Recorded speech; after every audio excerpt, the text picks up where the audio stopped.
You talked about the global order and the idea that, there's basically a sort of a system of rules in place, and Russia is violating those rules in every meaningful way.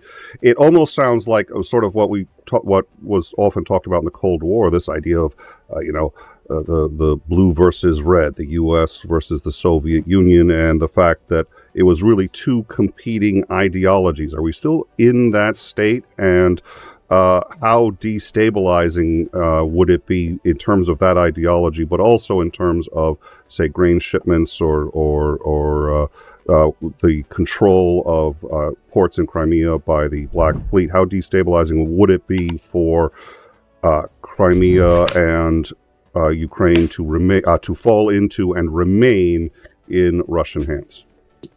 So a couple of things. In the Cold War, it was there were two competing ideologies, but it was not just the U.S. versus the Soviet Union. It was U.S. with NATO, with all of our allies for decades, and it was a successful sort of situation, if you can say it like that, because there was no direct conflict, despite both sides having enormous military capabilities, thousands of nuclear weapons.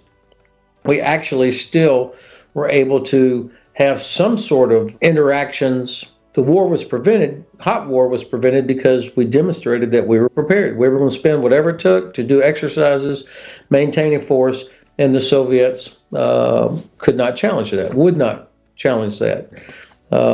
Today, I don't see it as a ideological difference, although it is I would characterize it as a titanic struggle between liberal democracies and autocracy, but it's not like a communist ideology and that sort of thing. I don't think that's what it is. I think you have an autocratic government led by Vladimir Putin, who's been in power now for 20 years and has spent every day strengthening his own personal position, his own personal security, and insulating himself more and more and more, and acting and thinking as if he's entitled to make decisions about the countries around him and what they would call their near abroad, whether we're talking about Georgia, Ukraine, Moldova, Belarus, that like as if this was the 18th century, where he gets to have a sphere.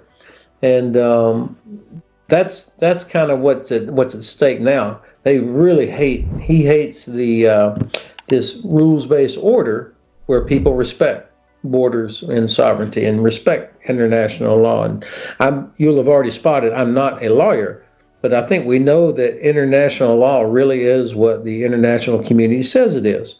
And so if nobody challenges Russia's illegal annexation of Crimea, for example, then de facto it becomes increasingly their territory. So they're exporting grain now that they stole from the Ukrainians. They're doing that out of Crimea.